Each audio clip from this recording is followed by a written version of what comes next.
a piece of a culture and taking it all in. And it means you need to take the bad with the good. And again, be super knowledgeable. Again, if you're a baby witch and just learning, there's no harm in that.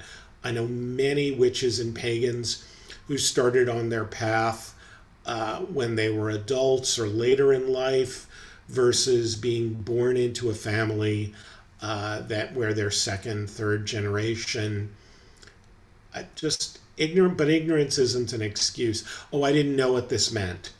If you're going to have this tattooed on your arm, you should really know what it means and why it's culturally appropriate to do it or not do it, and how it's been part of your life. And I actually have many fascinating stories about how this has become. And I've only recently gotten this tattoo within the last 2 months. It's become a very deep and profound part of my life, as well as the others that I wear. So think about all of those things. It's all in context, and it is about you and how you live in accordance with your community and those around you.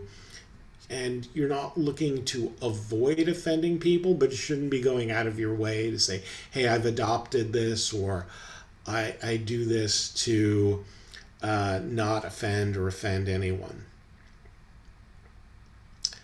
So you want to come out of the broom closet. Terry, did you have a question? Actually, yes.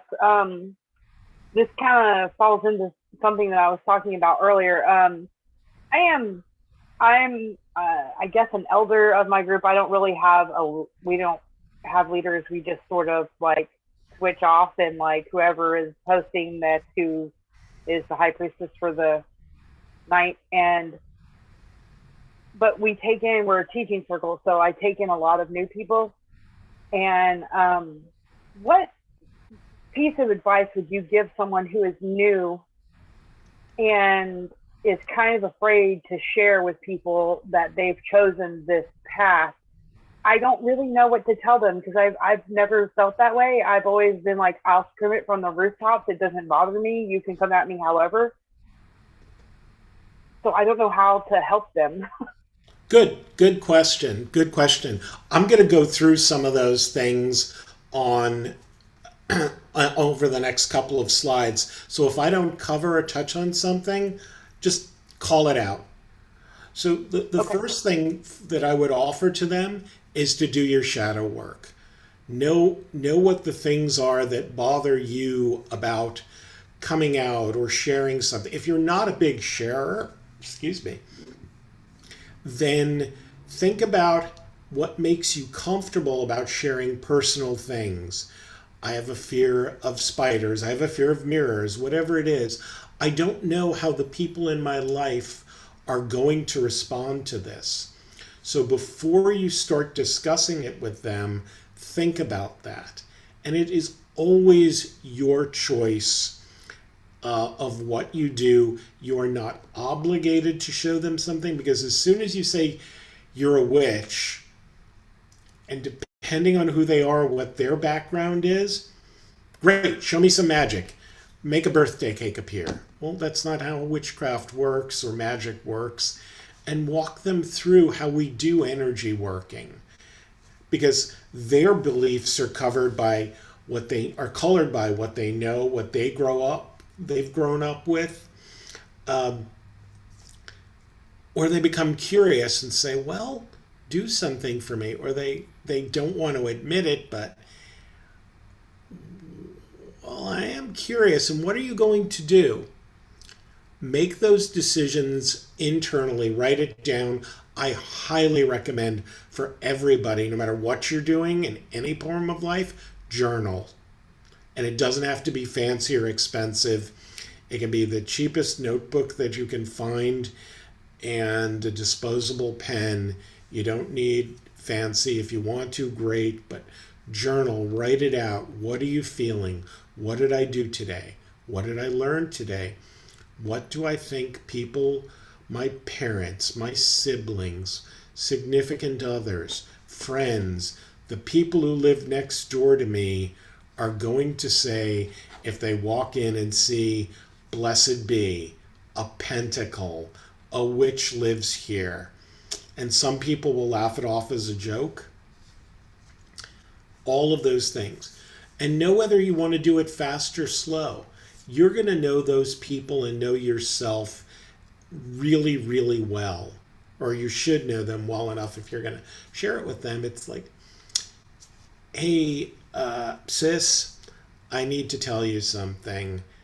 And, if it's a sibling, this is someone you've known all your life and probably as an adult going on 20 years. I've decided to adopt Wicca as a religion. That's a really fast way of saying it. And then you need to be prepared for the rest of the conversation with that person. Or do you start dropping hints? I think I'm going to go to this nature ceremony.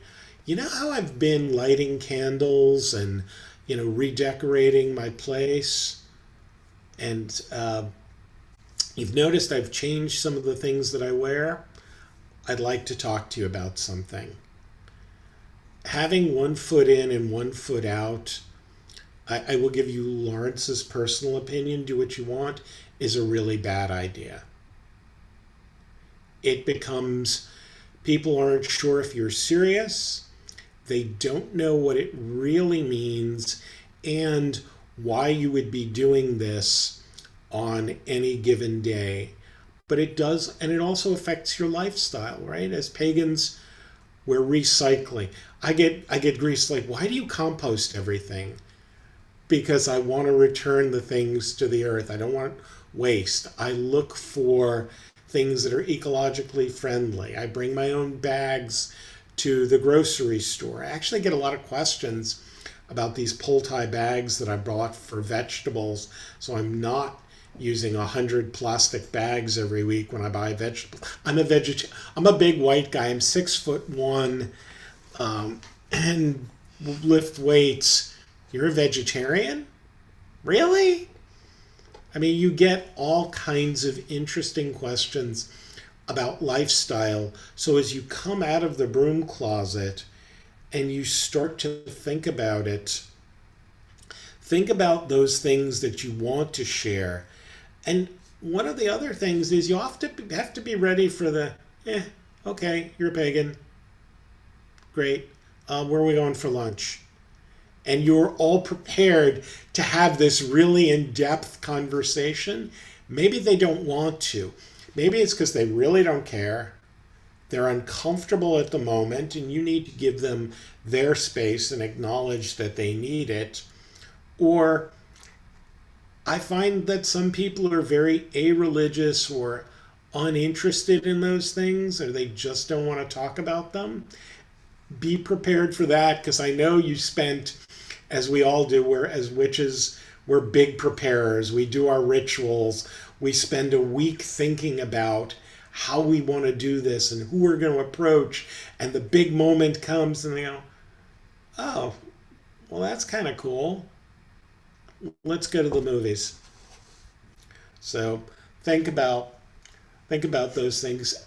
Yes, Jeff Corey. Well, thanks, Lawrence. I appreciate this, because this is something that really means a lot to me. You probably can tell by the way I'm talking, I am from Tennessee. And I have to encounter a lot of Christians, born again Christians, and I will say with my family, they're pretty acceptable about it. In fact, my father, I think, is finally beginning to accept it, because with the Karelian tradition, we can really discuss about the Cherokee heritage behind the tradition. And that kind of puts people into a different perspective. But there are people that under no circumstances are going to accept this around here. And one of my biggest fears is being murdered from a hate crime. because we have some absolute wacko people around here who believe that we are going through the rapture. And I'm like, how many times have they discussed the rapture over the years, over the millennials? That's been going on since the dawn of man. And but they're going to say, oh, well, you don't have to do crystals, you don't have to do meditation, you don't have to do all that. All you have to do is accept Jesus Christ as your Lord and Savior. And I'm like, but I don't believe in transfiguration. And it's kind of like what Lady Bitterwind said in our particular tradition. The purpose of a priesthood is to prevent man from placing limitations on God. And who in the hell are you to say that God is only in that one facet? So, I mean, it's, I guess coming out of the broom closet is, it can be a difficult situation when you are in a predominant area of very zealous Christians that own weapons and, it's do or die. And it can be a big challenge as a pagan. It can. It can. And I appreciate you bringing it up. And that's why I say you always want to be mindful of where you are and the context. And there are other faiths in the world. This is called a world of many faiths. And people are absolutely entitled to their belief systems. What they're not entitled to do is enforce their beliefs on you. Exactly. And when you run into people who are strongly polarized for or against other religions, you have to know when to, retreat from a discussion. And I do mean retreat because there are people who will get agitated and feel they have a calling or a mandate to do something. And that's where you Right. need to watch their body language. And as you think about the things that you do, when we worship nature, because there is a high degree of, again, miscommunication of, well, where does magic come from? And you can go back and talk through, well, there's magic in all of these books, and we can look in your own history. And I will find, and I'm again not trying to disparage anyone else's faith, but Right. in the Abrahamic faiths, there's a pretty strong lack of actually having read their own books on spirituality, particularly in one segment over the other two, and that's something you can't solve. Right. What you can do is say, here's who I am. Nature is my religion. I'm working on a relationship with someone, and she said, you spend so much time in nature. I kind of envy that. And I said, it's there for all of us.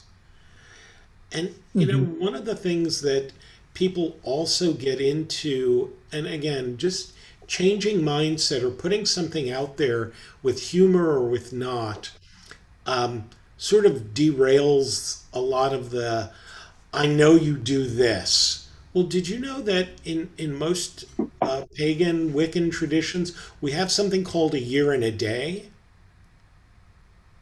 Well, what does that mean? It says you really can't become part of the faith or a coven or a group for a year and a day while people get to know you, you get to know them, because this is a pretty deep commitment to all of us. So I'd like you to know that these are the things that are important to us. And, the things you're seeing on my altar or that have appeared in my house, what does the chalice mean to us?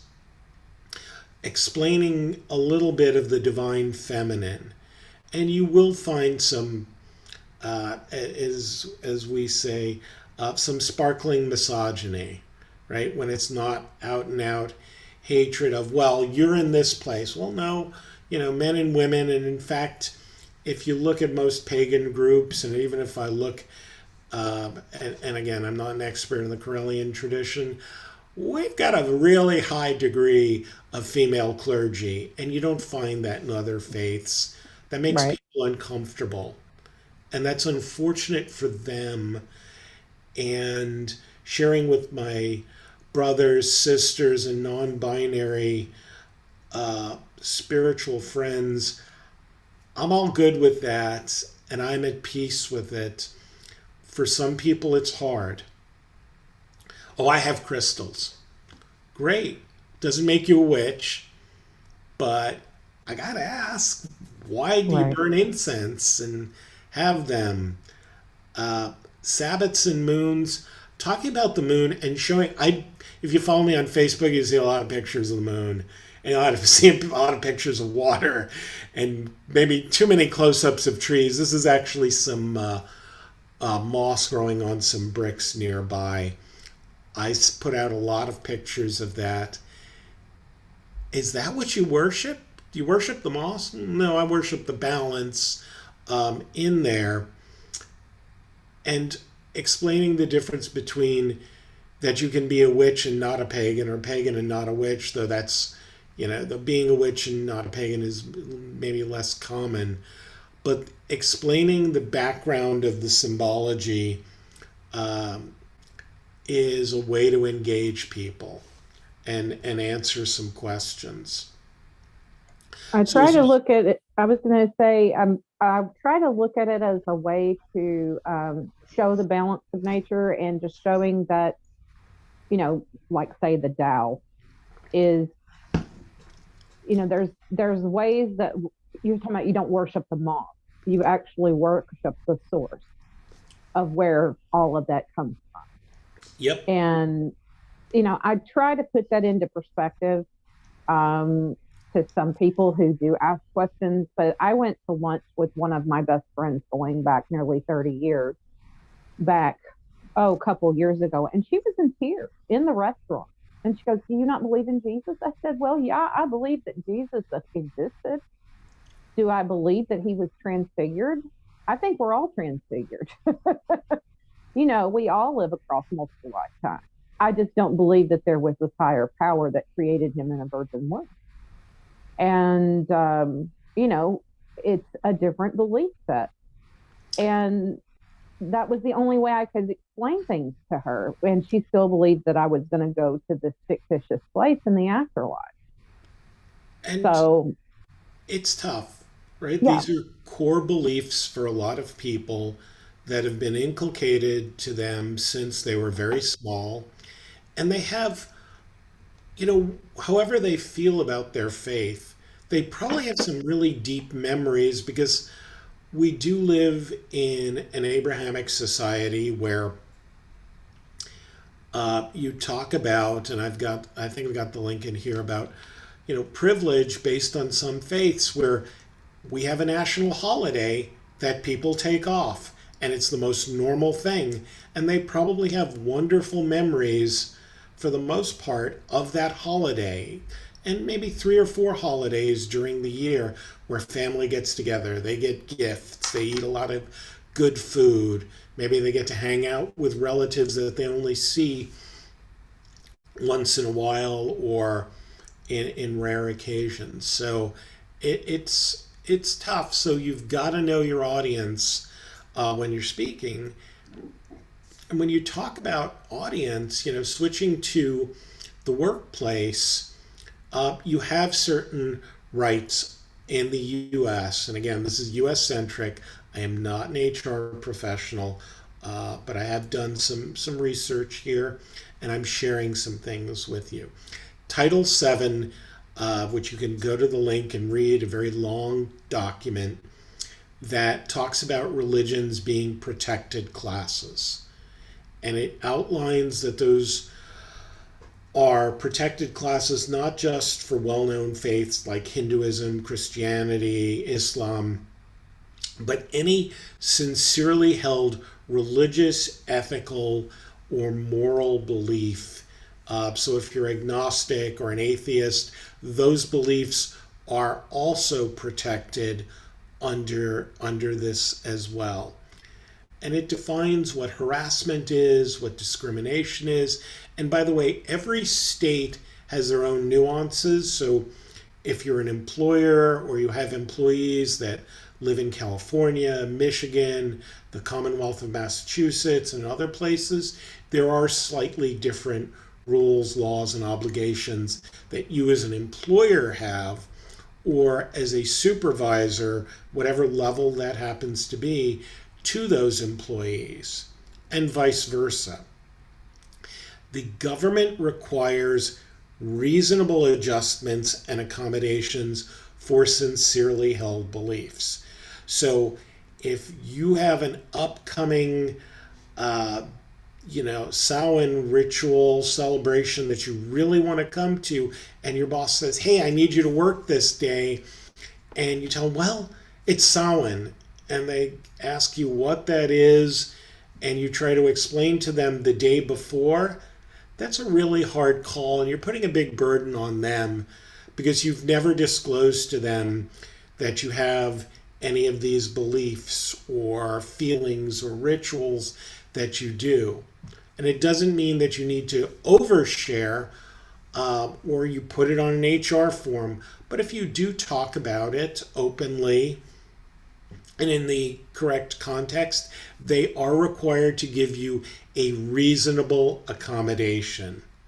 Now, if everybody in the company has to work that day for whatever reason, or something about your job requires you to interact with the public in a certain way or customers in a certain way, they are required to give you an accommodation just as if you had particular handicap or disability reasonably. They cannot change the entire company, nor are they required to do that for you. This is a big, deep topic that we could spend a long time on, and I've only got another 15 minutes, so I want to be mindful because there's a couple of other things I want to get to. Any questions on this? The big C word. There's been a lot of back and forth of, can you be made to take a vaccination? Should you be made to take a vaccination? What are the government's roles in this? We're in kind of a tricky world right now. The government is deputizing or is planning to deputize employers with over 100 people. Whether you believe in the vaccine or not, for whatever reason, and I'm not making a judgment here, the government is going to deputize. So if you claim a religious exemption, you can't claim it the day before. Not going to happen. Let me just be super clear on that, whether I'm an expert or not. Coming to someone at the very last minute and saying, hey, my faith requires 6 days of fasting before I get an injection. You can't do that. And they are required to give you a reasonable accommodation. So if they feel that your role is face-to-face with clients and the general public or others for whatever reason, they do not need to continue to provide employment for you. And again, this is not legal advice, but you have to be very, very specific and careful, as do they, about what you're asking them to accommodate and what accommodation they can give you. Because if it sets you apart from every other employee, then they're discriminating against those employees. Lawrence? Yes. I would say that, it's Lucy, I would say that you should be prepared to explain what part of your belief requires you to either not get an injection, and the big thing that's they're talking about in Tennessee is the people who feel that they don't need to wear a mask. And our governor has a what do you call it? Has put out a statement saying that people don't have to wear a mask if it's for a health reason or if it's against their religious beliefs. Well, I would expect that somebody needs to explain what about their religious beliefs mandates not wearing a mask or mandates not getting a COVID shot before you say, yes, that's your religious preference. If you just say my religion says no, I don't need to wear a mask, then all you're doing is using your religion as a smokescreen for something you don't want to do. That is a great way to say it. And again, say it early and say it often. Share, but not proselyte. We do not need to be masked because we are whatever, right? Set your own examples, don't follow others. Just because another religious group has said, well, we don't need to do it because we are God's chosen, because we don't believe in it, or it only smites the wicked. Really tricky to figure out who's wicked and who's not. S.J. Tucker's got a great song called Not the Villain, which I highly recommend to everyone. Highly recommend her music to everyone. Set your own examples. Say, here are my core beliefs, and this is why I don't believe that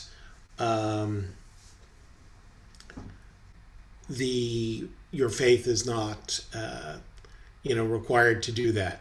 Know what your company's policies and culture are. If you're a pretty closed corporate culture, then you're going to need to build allies to be able to do this and go out to talking to the HR, other executives or executives within the company, because people tend to say no to things they don't understand. And that's any politician will tell you, and kind of the rule of thumb. Right? Also, be proud of your religion. Don't overshare. Sharing what you did last Beltane in the woods maybe isn't an appropriate thing for work. That's an extreme example. I've learned that even with the people that I'm close to in my office, sharing that I'm going to the witches' ball in New Orleans or Salem at the end of the month, it kind of kills the conversation.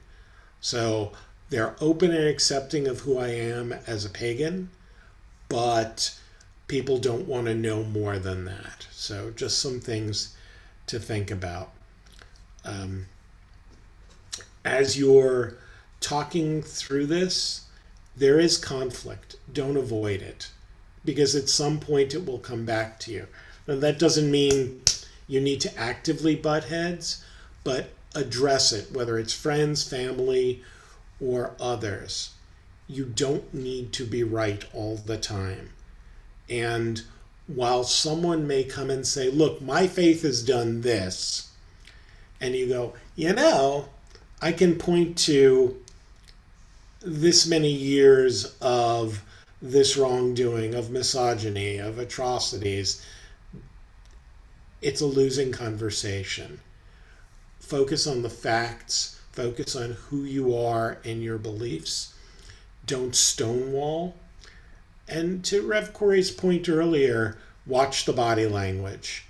If you're suddenly seeing people's body language shift to something that's going to make you uncomfortable, right? Unless you're prepared or really looking for conflict, it may be time for you to retreat, especially if you're in a large group. But on the other hand, there are people who are just, look at their body language. Maybe they're indecisive. Maybe they really want to talk to you and they don't know how. It's always good to open with a question. Can I share a little more? Did that explanation help, or did I confuse things a little more? Let them bring it at their own speed or time.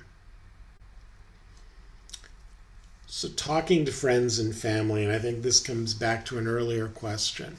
Be prepared, but don't over-prepare, because you can write a script for yourself, write down every question that you can think of, and launch into an 83-page PowerPoint. And that's something I would do, is say, hey, I brought a PowerPoint to talk about me coming out as a pagan.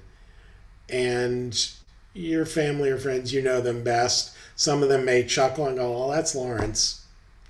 Others are going to go, You brought a PowerPoint to Sunday dinner. Well, that's different. Lead with the positive things.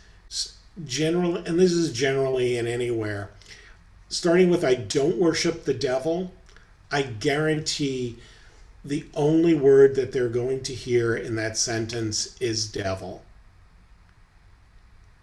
And they're going to be stuck on that. Let them bring up that conversation. Know what you're going to do if you're just met with silence. Turning it back and saying, well, say something.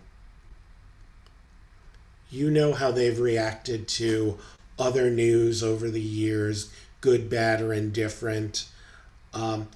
Bring out the positive. This is something that gets me outside every day. I've started to eat healthier. I've looked at my lifestyle and started to get rid of just some of the clutter. You know, I used to always complain about my bookcases.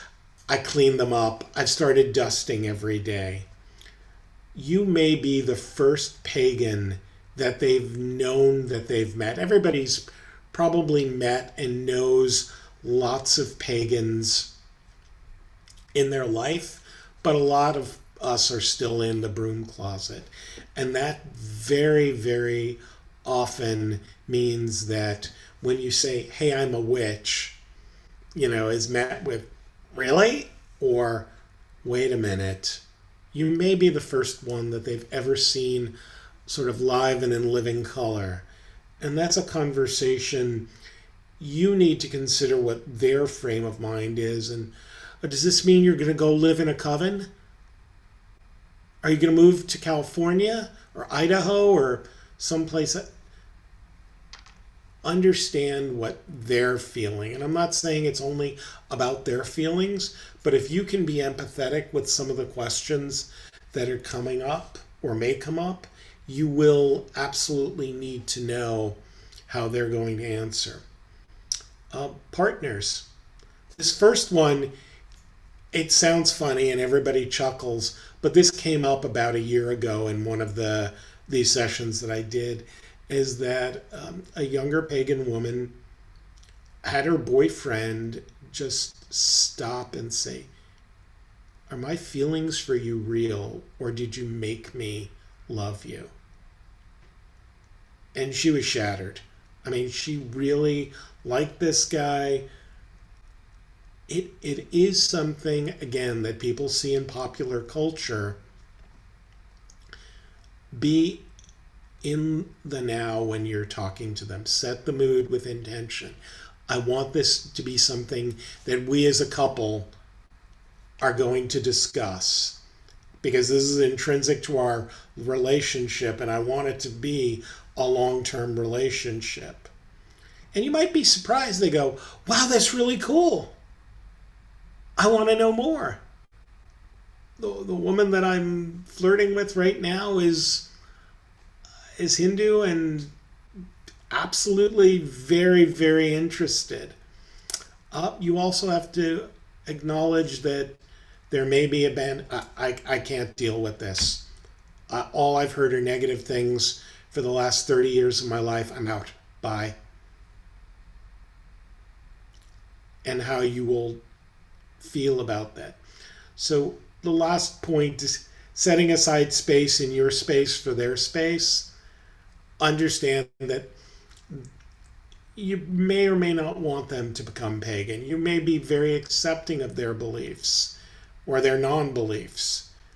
Give them space within your space and acknowledging that. And then there's the other side of the witchy aesthetic of, hey, I'm a witch too. We should fall in love. That's good, but, I've got 1 minute left. I've talked way, way too long. Let me grab one or two other slides. The role of patrons, familiars, ancestors, and others in your life and with your relationships. Talk to them too. They may have some really specific guidance, advice, and they may be looking over your shoulder at this new partner and going, really? Or, listen. Listening is a big, big piece of this. Let me jump over to the recap. I apologize for going over my time. Always about your feelings and level of comfort. Be in or out, and do it at your own pace. But I really implore you to consider what that means if you need to come out to someone at a time and place and it's really important, and you've known about it for a while, whether it's business, life, partners. Don't wait till the last minute. So thank you very much for sharing an hour, your thoughts, your questions, and everything else with me. I really appreciate the organizers of Nashville Pagan Pride Day for giving me this opportunity. Lucy, do we have time for one more question or two? Well, what we actually did is we have the workshops in two different Zoom rooms, so they don't overlap. So yeah, we have a little bit of extra time if you'd like to go on for another couple of minutes. Sure. I would love to take some questions. If not, I've got a short video, just a reminder. But I'd rather hear from the folks if they've got any questions, anything practical. And I know there was hopefully answered some of the questions.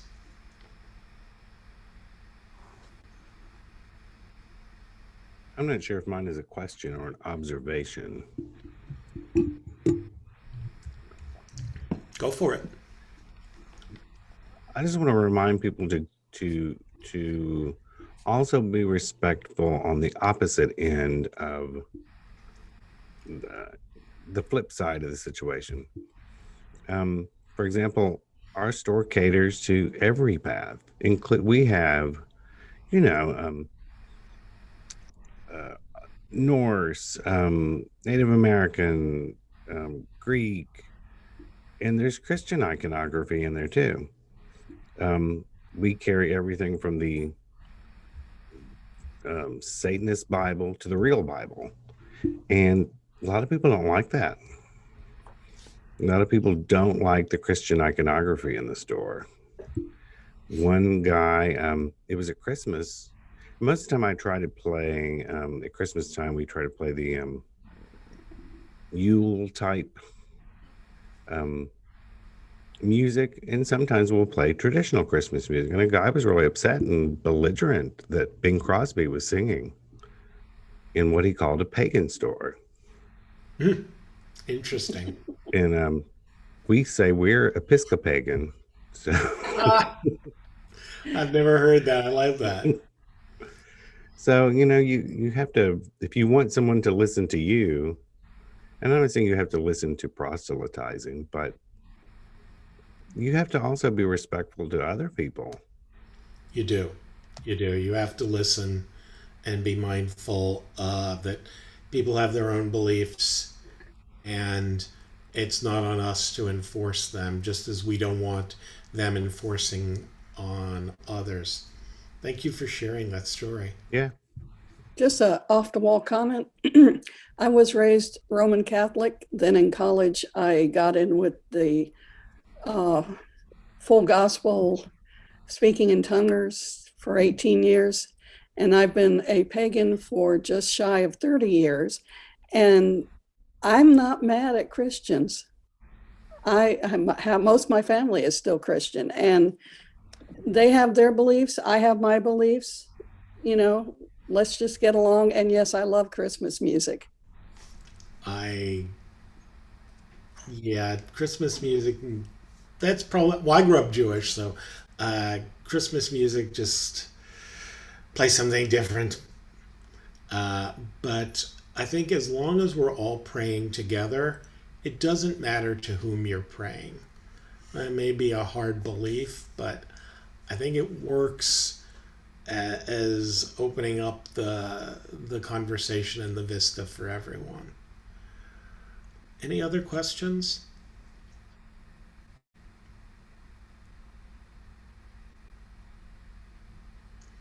Well, wonderful. Thank you again.